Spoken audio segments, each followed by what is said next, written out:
Right now, my signature program, Scribble School, is open for enrollment, but not for long. This is the robust program that will take you from knowing nothing or a little bit about hieroglyphs to reading the common text you're going to actually see in museums, online, and on trips to Egypt. And there's a very special bonus available right now for the first 25 people who sign up by Friday, May 15th. They'll get the special bonus Hieroglyph a Day planner. This planner is not available anywhere else. It's not sold separately. This is the only way to get it. So you'll want to check out all the details and grab your spot in Scribble School at scribbleschool.com. Welcome to Voices of Ancient Egypt, the podcast for people who don't just want to learn about ancient Egypt, but want to understand it on a deeper, more meaningful level. I'm Melinda Nelsonhurst, an Egyptologist with a PhD in the field and years of experience teaching at the university level, working in Egypt, and training students around the world to read real ancient Egyptian texts. I've spent decades studying this civilization in a traditional academic setting so you don't have to, and so you can access knowledge that's usually locked behind academic walls. This podcast brings ancient Egyptian history, beliefs, and language to life, and shows you that learning hieroglyphs is possible, no matter your age, background, or schedule. So whether you want to read hieroglyphs in museums, on social media, or on your next trip to Egypt, you'll find the tools, stories, and encouragement to make it real right here. Let's hear the voices of the ancient world together. Hello, and welcome to the Voices of Ancient Egypt podcast. In this episode, we'll be featuring an interview with one of my students. This is part of a series I'm calling What's Working with Learning Hieroglyphs, where I interview students of mine to find out what strategies and tactics they're using to make tons of progress with hieroglyphs. These are real people with busy lives, commitments, and also a whole lot of unexpected challenges in life. And we're going to get down in the trenches with them and hear how they've been able to learn to read everything from common pharaohs' names to literature, letters, medical texts, and even the Book of the Dead. Let's jump in and hear what's really working for these real people. Thank you so much for joining me today, Ed. Ed is a student of mine who has worked with me now for, I believe, a little over a year, starting out in my program Scribble School and then moving on and joining me in Master Scribes. So welcome, Ed. I'm so glad to have you here today. Please tell us a bit about you and how you got into wanting to learn hieroglyphs. Okay, I'm Ed Smith-Rowland. Thank you, Melinda. Basically, I've been interested in Egypt since single digits, learning about mummification, just the pharaohs, and just the art of Egypt. You know, and this is periodically over the years. That was like the seventh grade. That was one of the King Tut mania things. Saw more hieroglyphs there, and then it was, I got into engineering. I'm over here in Maryland doing engineering and computer programming and stuff. So I'm pretty far away from history, even though I minored in it, but not Egyptian history. There's other history. And then I saw recently your courses and Kara Cooney's courses and started, okay, this is a time where I can jump back in and really do this.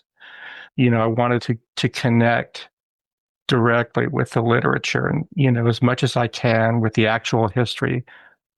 I've been an avid reader of Egyptian history, English language histories for years.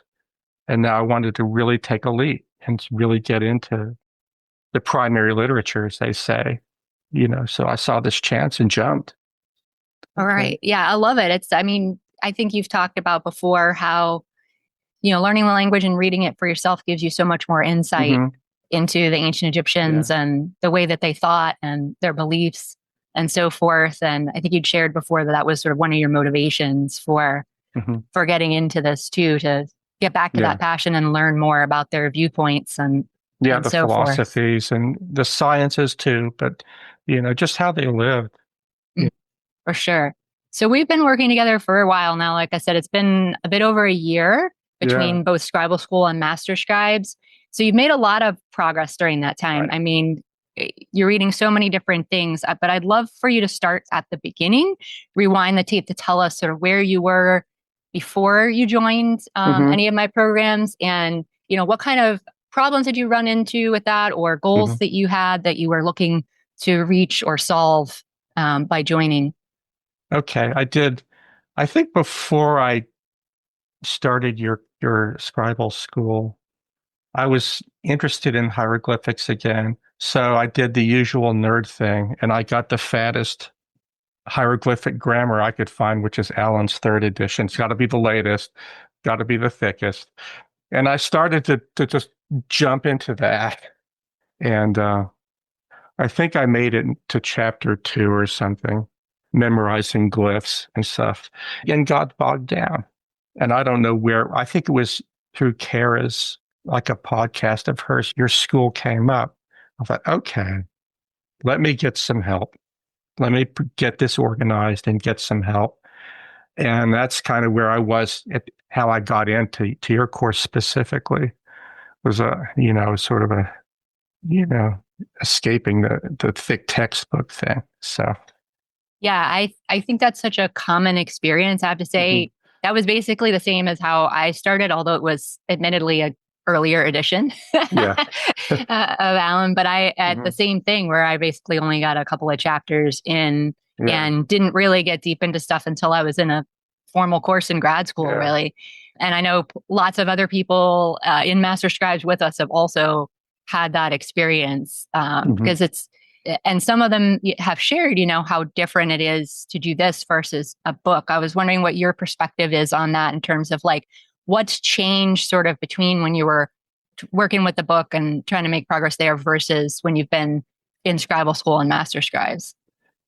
I think directly approaching texts, discovering or being taught sort of the common, the offering formula, appeal to the living, and walking through actual texts, kind of jumping in and being given some vocabulary and some pointers has been very effective rather than going to the back of the book and trying to work through problems, and memorize. There's some memorization even for this, but not nearly so much.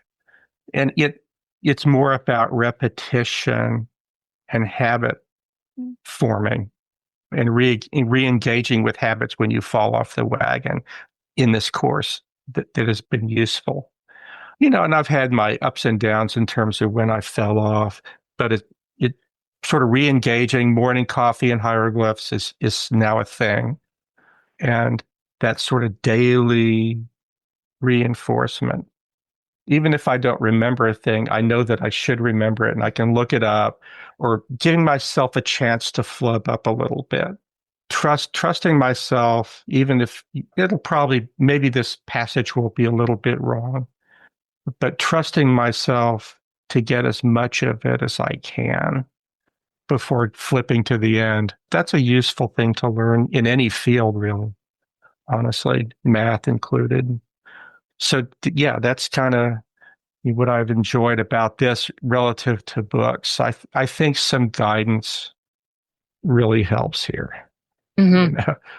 And what have you run into any sort of, I guess, moments where you felt like it's just really clicking, or maybe you looked at a text, whether it be in an exercise in the program or when you Hmm. went to a museum or something, and you had that maybe that realization where you're like, wow, I can actually read this, or, I'm Yeah, getting that's this. a lot. Yeah, definitely there are some grammatical things in whole sentences where it's clicked. More recently, I'm much more likely rather than skim past something I see on the web to stop and see and read it. Things on walls, and I can see myself bringing up a stela or and just sitting with it and working with it. I think I'm to the point I could read most of a stela typically by now. With some weird parts that I would have Hmm. to look up. So it's great. Yeah. You had mentioned before, um, the idea of creating this daily habit and Yeah. how, sometimes, of course, life throws you off or something and coming back. And I'd love to hear more about that because sometimes I hear from people who are thinking about joining us in the program, Hmm. but they're really worried about maybe not having enough time in their schedule to work on hieroglyphs, or, they feel like maybe they have a big event coming up that they think, it's not a good time because of that, that it would interrupt it and stuff. So I'd love to hear more about like how you have used master scribes to make learning hieroglyphs actually fit your life. Because I know you have plenty of things going on too, and you've managed to make this a regular part of your life. So through various, I listened to the various tapes that you've got, videos you've got describing how you can plug along, get your materials ready, park on a downhill slope, get all the things, decide what you're going to do. And it's really in terms of time, I have developed a habit where I wake up, make a double shot, and sit down for like 30 to 45 minutes most mornings. Not that long. And sometimes it gets moved for one reason or another, but I get up, go to the next lesson. I've got these things all printed out, in a binder. So I've got these things stacked up. Once you do that and you know what you're going to do next, it's just it's much more about doing it every day. Not much, not a cram session, although I've done a couple of those. It's more effective to have a daily sort of reminder. Then the vocabulary starts to build up.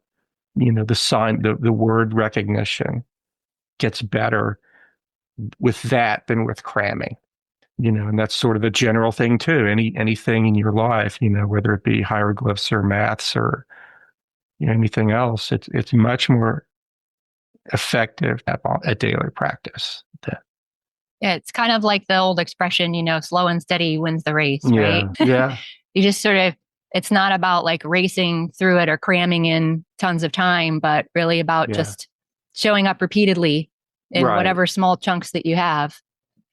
You've already learned in Scribal School and then Master Scribes, you've learned a number of things. Like you mentioned, offering prayers and of course, like captions and speeches by gods and things like that on tomb and temple walls, on things like stele and statues, coffins and so forth. And then moved on, Master Scribes to a wider variety of things like spells in the Book of the Dead and parts of literature, letters, medical texts, biographies. You mentioned reading a biography that you saw online too, afterlife wishes, stories, and like, so many different things. So I'm curious sort of like, what are you working on next year and how are you using Master Scribes to continue to get the support that you need as you do that? Okay. So now it seems to be moving away from standardized stela, just about now deeper into things like the shipwrecked sailor, the letters of Hecatonaut, and letters. And it's not just moving away from sort of standardized text. There's getting into more people and stories of the imagination. So definitely it's the option of reading the hieratic and trying to move from hieroglyphic to hieratic. That's something, and the course you have, often show the hieratic and then help with transcription to the hieroglyphic. That's a nice touch for me right now. Yeah, it's definitely, that's where I'm at now, is moving into broader vocabulary, deeper, more psychologically deeper things maybe than sort of the standard texts. And so how do you feel like you're sort of going to utilize the program with continuing to support that? And also, I mean, I know you use it in other ways too, like you've been a part of the sort of informal book club that's been going on in the group. So I'd be curious to hear more about ways that you've used the different parts of the program. So we talked a lot about curriculum, for example, like the texture learning. But I'd be interested to hear of any other parts of the program that you found particularly helpful or fun or supportive. So there are sort of these habit forming parts of the course. I've been through those. How do you, the steps you go to prepare yourself to do a thing, the consistency. There are also some side quests. There's the Greco-Roman hieroglyphic one, and what was that one I just finished not long ago during our integration week, where you sort of sit back and you sort of think about what you've done so far, and think about. I took one of the there's some translation exercises. But inside Master Scribes, there are a number of sort of channels, and there are other people on this journey with me. Okay. And at various levels, but similar. And people bring questions, they share jokes. We have a sort of an informal book club where we read 1,000 Miles, and this author, Egyptian author, who wrote in the early part of the century stories, that reference his ancient history. And I forgot the author, Maki. What was that? Mahfouz, I think, right? Mahfouz, right. We read that. And it's just joy to share with other people where you're going with this, help each other out, kind of give each other high five sort of thing. And people bring texts, and we struggle with those and work through some of them. Yeah. So it's been, it helps to have other people around, with a lone person with a textbook, that's tough. It can be tough to push through that. So it helps to have some online buddies to help.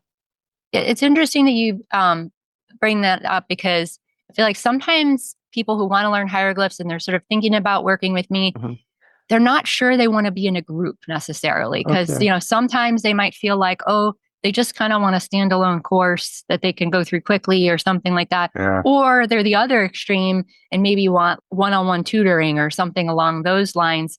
So I'd be curious what you think about the group in terms of, how do you get what you need in the group in terms of that? And like, I like to think of it as a group where you still get individualized attention like that. And I'm curious what your experience has been with that. I know you just said like that it's really helpful to have a group of people who are working on the same sort of things that you are and enjoy it. But what other thoughts do you have about that? Yeah. We have this online group, and you can interact with the group as much or as little as you want. I think it wouldn't be too scary. It's not like everybody's at the exact same point either. So you're not like, I certainly don't feel like I'm racing to keep up with neighbors like I might in a sit-down class. It's definitely sort of a create your own adventure sort of thing. And there are people beside you at various points, but there's not really any competition. It's really, everybody's working together. We talk about things like, we share some discouragement, like people work the assignments and feel like they're not getting it, not remembering things. And we share about how, just keep plugging it. It'll start to snap in. It's sort of a gestalt process where things snap in. And it's nice to have that encouragement. It's nice to be able to submit questions to you and talk about in detail about what some of the problem spots are, and hear other people's problem spots. And you have questions from the whole range of the course too. So, you get to see what's coming up. You get to see what you've done before, and maybe you missed. So it's very useful to have a group that's not competing, and you don't have to talk. You can hang back and just plug along if you wanted to, or you can get in there. So I'm kind of probably in the middle, honestly. Yeah, I love the camaraderie, like you were mentioning, where it's like you have this group that you're working with, but unlike some traditional classroom environments, you don't have that sort of competitive vibe, right? Or the like racing to keep up, like you mentioned. That's definitely come up with other people too, that they feel like in a more traditional environment, there's this fast pace that you have to keep up with all the time. And whereas, like you said, you can choose your pace here and get help when you need it. and cheer each other on and things like that. And then, like you mentioned, getting questions answered. I love that. Of course, we talk about the language and questions come up when you all are translating things. We talk about that a lot. But then it made me think of some other topics we got into recently too. Like there was a question about mustaches on statues, for example, that came up. And surprisingly, one of the things that you really can't find much information on the internet. So that was kind of a fun one to get into and answer with that. Cause I was like, actually, yeah, mustaches are kind of common, but I Googled and stuff and looked at AI just to see if they had anything on it. And like, nobody really had anything on it. So it was one of those things that you couldn't necessarily answer easily on your own, by looking it up. And so I pulled some examples and stuff so that people could see, or, we've also talked about what's the larger social context of some of the monuments we're looking at, like why, what's the importance of like when this person has this quote unquote title, like job title kind of thing, like what does that really mean? And and where does that fall in with that and stuff? And I think that's one of the aspects I really enjoy. And I think it could help also with really fleshing out the larger picture, sort of what you're working on.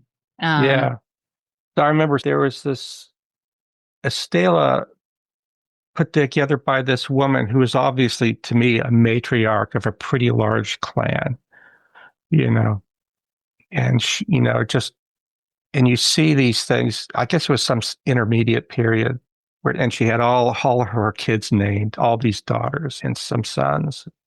You sort of see, some of the family dynamics, and you like Heckanot and trying to keep things together, that must have been quite a family, trying to keep his sons in line and stuff like that. Don't make me come down there, sort of thing. It's fun to see that, to read about that. Yeah, it really gives you another perspective on the sort of the human aspect, right, of ancient Egypt. With Heckanot, it's fun to see. He's telling them like, don't make me have to tell you this again, stuff like that. And I mean, and there's enough family intrigue that Agatha Christie wrote whole mystery based on the family too.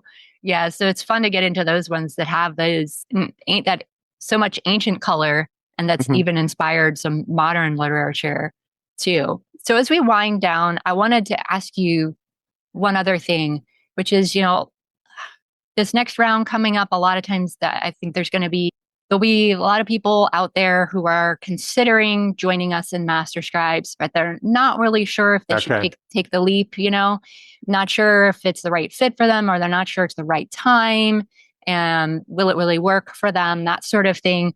And I was wondering what you would tell somebody who was sort of on the fence about joining and making that decision. Okay, so you know how to sound things out. You've gotten sort of the beginning of some of the texts. I would definitely fit in a round of Master Scribes where you can take it to the next level and really start reading more. You've gotten in the foothills. Now you can start, with Master Scribes, you can start climbing and reading things, on the web or in a museum. And I think it really does move you up. And, just slow and steady, wins the race, 45 minutes a day, something like that, 30, 45 minutes or something. Similar structure. It's not going to be a big jump. Okay. It's very much the same, workbooks, answer keys, video calls where you discuss the problems, things like that. So if you really want to read hieroglyphs and get to the point, I would definitely make the jump to Master Scribes. It's great. And I was thinking about, actually related to that, back to when you joined last year, you had been in scribal school before that, but I recall you hadn't actually gone through all of the curriculum of scribal school yet. Right. I think you were maybe in module 4 or 5, somewhere around there. And I do hear from sometimes people in scribal school who they're worried about joining Master Scribes if they haven't finished. They feel like, I got to finish, all of scribal school first. And I was curious what your thoughts were on that, and because you went ahead and took that leap and jumped into Master Scribes, and you did finish up in Yeah. Master Scribes. You finished up Yeah. the Scribal School curriculum and moved on. So I was curious what your thoughts were about, joining maybe when you're still kind of working through the Scribal School curriculum, and what made you take that leap and how you feel it went. Yeah, I felt like I wanted to keep doing this. And I think based on my, observation of people that are in Master Scribes now, I think several people have finished Scribal School stuff. It's not uncommon for people to have some Scribal School stuff. So, and I didn't feel like it held me back.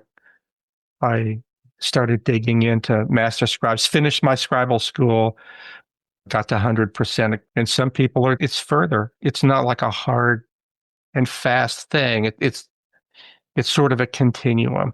Mm-hmm. Yeah, thanks so much for sharing that. Yeah, we've even had people come into Master Scribes without having done Scribal School first, too. So since that is included in the curriculum also in Master Scribes. So for some people, it ends up being a good fit just to go right into Master Scribes, and it helps them, make that progress through the curriculum. And some do Scribal School first and then jump in, or they're, part of the way through Scribal School. I think very often happens also, like you were saying with that. So and like you were alluding to earlier, people are at all different points in the curriculum because of that too. And it's nice to have people in a variety of levels, and you get to hear different questions, like you were saying.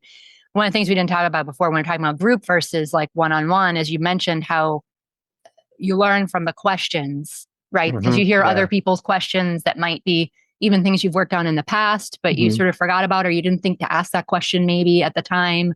Or it's stuff that you haven't gotten to yet that's coming up, and it kind of gives you a little preview. And I think that's also one of the beauties of having the group. You get to benefit from everybody else's questions that come up too. Yep. All right. Well, thank you so much for joining me, Ed. And I look forward to continuing to support you in Master Scribes and having you dig deeper and deeper into Egyptian. Thank you very much for running these. It's a great opportunity.